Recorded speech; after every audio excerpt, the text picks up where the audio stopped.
हमारे कृषि विश्वविद्यालय डॉक्टर सोहाने हैं। कृषि विज्ञान केंद्र के नवनियुक्त प्रभारी डॉक्टर राजेश और कृषि विज्ञान केंद्र सबौर के सभी समस्त वैज्ञानिक गण और कार्मिक गण सबों को मैं शुभकामना और बधाई दूंगा और एक तरह से मैं आभार भी व्यक्त करूंगा। मैं थोड़ा सा अपने बारे में बता दूं, मैं बिहार की मिट्टी का ही एक पुत्र हूं और यही मेरा जन्म स्थान है। लेकिन भगवान ईश्वर की ऐसी कृपा रहे कि पिछले 33 सालों से मुझे बिहार में सेवा करने का अवसर नहीं मिला, लेकिन ईश्वर की असीम अनुकंपा के फलस्वरूप मुझे फिर से 33 सालों बाद अपने मिट्टी में अपने राज्य में वापस आने का मौका मिला। और डॉक्टर राजेश और डॉक्टर सोहाने साहब के एक कह सकते हैं कि सहयोग और इनके जो भी है, इनके कारण मुझे पुनः अपने बिहार के किसानों के बीच आज आने का मौका मिला है। तो इनके लिए मैं आप दोनों को बहुत बहुत बधाई दूंगा।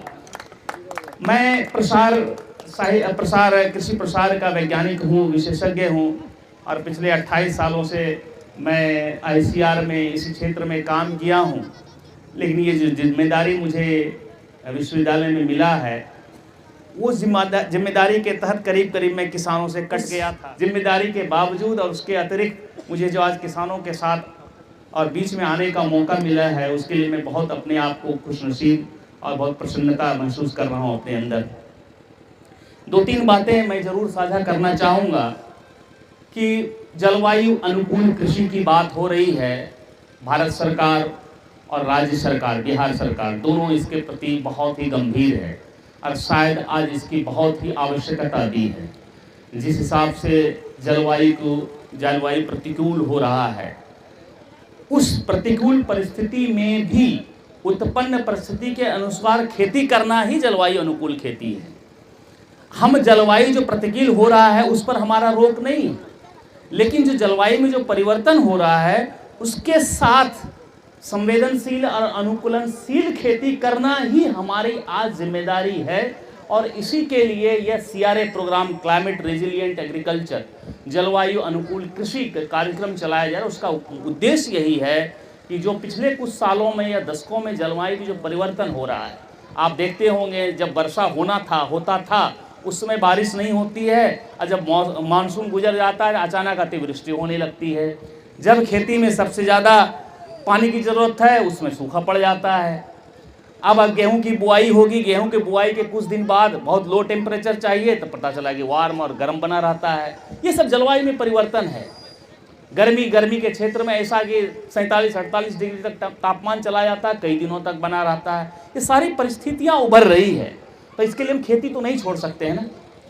तो खेती नहीं छोड़ सकते हैं क्योंकि कृषि ही हमारे देश का प्रधान मुख्य रोजगार का जरिया है, हमारी रोजी रोटी का जरिया है। आज भी भारत एक कृषि प्रधान देश है और बिहार उसमें अग्रणी है। इसलिए वैज्ञानिकों ने ये सोचा और सरकार का ऐसा निर्देश रहा कि आप जलवायु अनुकूल कृषि के लिए ऐसी तकनीक विकसित कीजिए। और उसी के तहत बहुत सारे ऐसे तकनीक आए, जैसे DSR है, डायरेक्ट सीडेड राइस है, जीरो टिलेज है, एफिशिएंट इरिगेशन वाटर प्रैक्टिस है। ये तमाम जो जलवायु अनुकूल कृषि तकनीक है और उसी का एडॉप्शन के लिए CRA प्रोग्राम चलाया है। किसानों के बीच जाके इस तकनीक के प्रति जागरूकता पैदा करना, उनको प्रेरित करना, उस CRA तकनीक पर प्रदर्शन करना, ताकि किसान अपने खेतों में उसके प्रभाव को, उसका लाभ का आकलन करे और उससे प्रेरित होकर अपने खेती में उसको अपनाएं। मैंने 2-3 आंकड़ा अभी जैसे होडा जी ने बताया कि सबौर एक हर्षित और एक सबौर दूसरा संपन्न, ये दोनों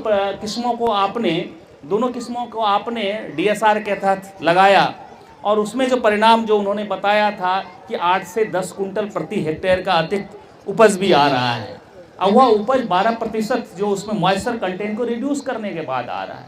तो एक ये अच्छा एक प्रेरणादायक एक परिणाम आ रहा है। हो सकता कुछ किसानों के खेतों पर नहीं आया हो, लेकिन इससे हमको हतोत्साह होने की ज़रूरत नहीं है। अगर 5 में से 4 के पास अच्छा आया, 1 के पास नहीं आया, तो इससे 1 लोगों को हतोत्साह होने की ज़रूरत नहीं है। हमको रिव्यू करने की ज़रूरत है कि कहाँ हम कम रह गए, कहाँ हमें कमी रह गई, क्यों नहीं हम उन 4 किसानों के इतना हम उपज ले पाए।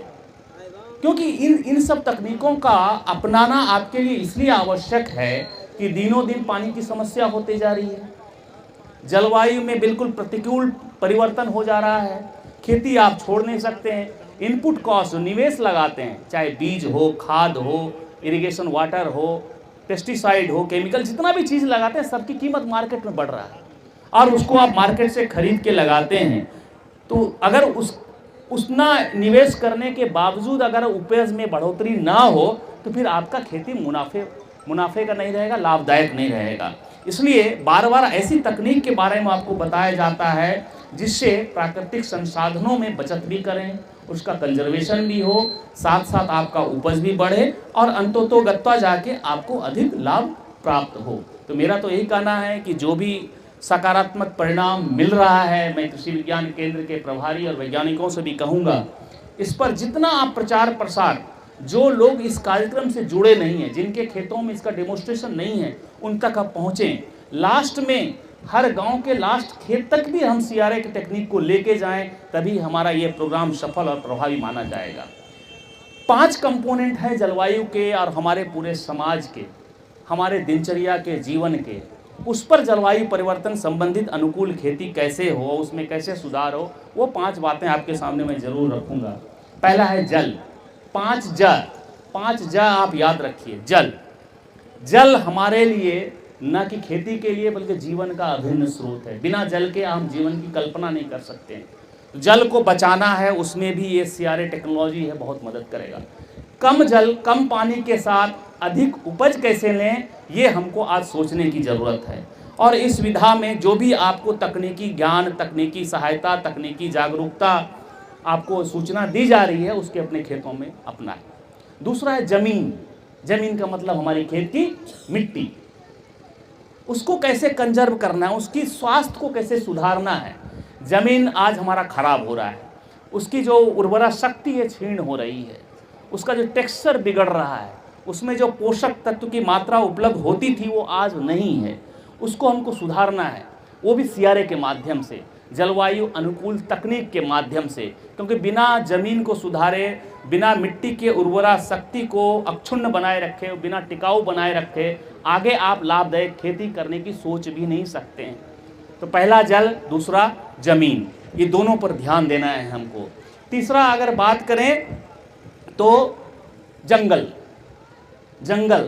जब हम बात करते हैं तो जंगल का मतलब नहीं है कि खाली वो घना जंगल जो उसमें पेड़ लगे होते हैं। जंगल का मतलब है हमारे कम्युनिटी में, हमारे गांव में पेड़ हैं, फसल है, अलग अलग स्पेसीज हैं, जितने भी हैं, जो हमारे पुराने समय में बाप दादा परदादा के ज़माने में जो हुआ करते थे, उसको संरक्षित करें।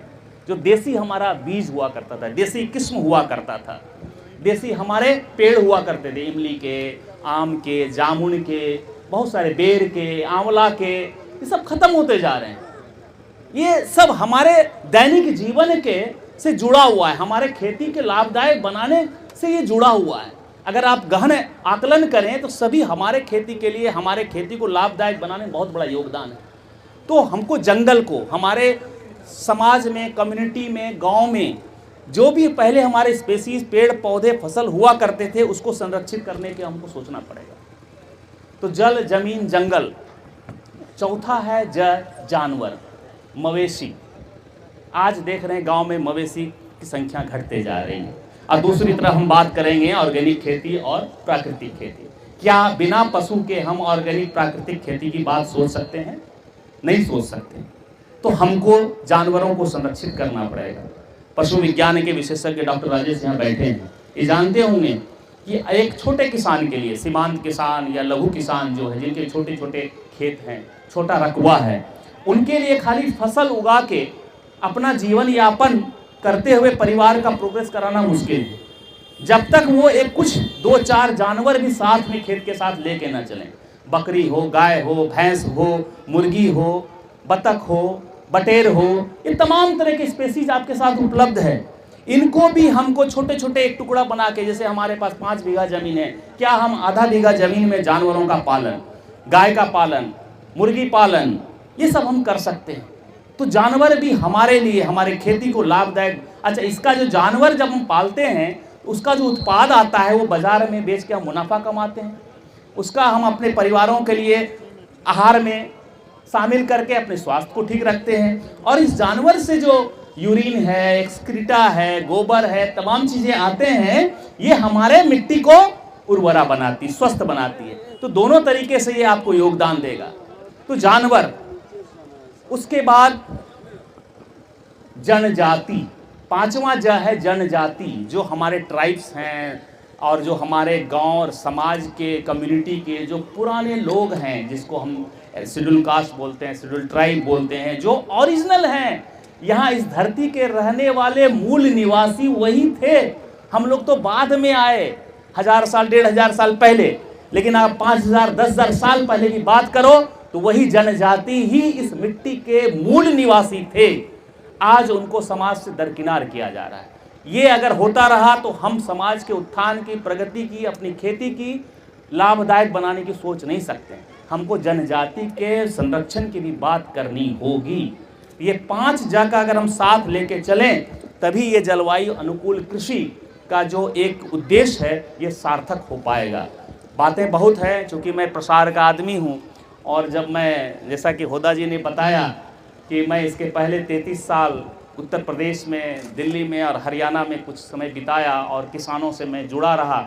और उत्तर प्रदेश में जो था 90 के आसपास चीनी मिलों के साथ मेरा काम होता था, और वर्ष भर में हज़ारों गोष्ठियाँ होती थी, और चीनी मिल के बड़े अधिकारियों से मेरा बहुत होता था, लाखों किसानों से जुड़ा था। लेकिन मुझे जो जिम्मेदारी विश्वविद्यालय में मिला, लगा कि मैं किसानों से अब कट जाऊँगा। लेकिन मैं पुनः बहुत धन्यवाद करूँगा कि मुझे आप दोनों ने किसानों से जुड़ने का आज मौका दिया। और आपसे निवेदन भी करूँगा, आगे भी अगर ऐसा कुछ हो, आप मुझे किसानों से जुड़ने का मौका देते रहें। क्योंकि आदमी को जो है ना, जो ज़मीन से जुड़ा होता है, जो हमेशा साथ रहता है, उसी के साथ आके ही उसको आत्मीय खुशी मिलता है। अदरवाइज ऑफिस में बैठे रहो, फाइलें निपटाते रहो, उसमें वो खुशी नहीं मिलता। ठीक है, मैं जिम्मेदारी कर रहा हूँ, लेकिन जो 25 साल से जिसके साथ जुड़ा हूँ, उसी के साथ मुझे लगेगा कि मैं कुछ कर पा रहा हूँ। तो मैं आगे भी आपके साथ आता रहूँगा, जो भी हमारी क्षमता होगी, जो भी हमारे ज्ञान होगा, आपके साथ साझा करूँगा। बस एक चीज़ का निवेदन मैं ज़रूर करूँगा, जो भी आज इस गोष्ठी के माध्यम से सूचना निकल के आ रही है सभी आप लोगों के लिए, उसको अपने दैनिक खेती में, अपने दैनिक जीवन में उसको ज़रूर पालन करें, ज़रूर अपनाएं, तभी इस गोष्ठी को सार्थक माना जाएगा। नहीं तो फिर ये हम भी चले आए, भाषण दिए, आप भी आए, भाषण सुन के चले गए, उसका कुछ मतलब नहीं है। आप हर आदमी यहाँ से अगर एक मैसेज देगा, और इसी शुभकामना के साथ पुनः मैं आपको नमन करता हूँ। अब बहुत मैं ईश्वर से प्रार्थना करता हूँ कि आपकी खेती और आपका दैनिक जीवन, आपका परिवार सुख रहे और दिन दूना और रात चौगुना तरक्की करें। बहुत बहुत धन्यवाद।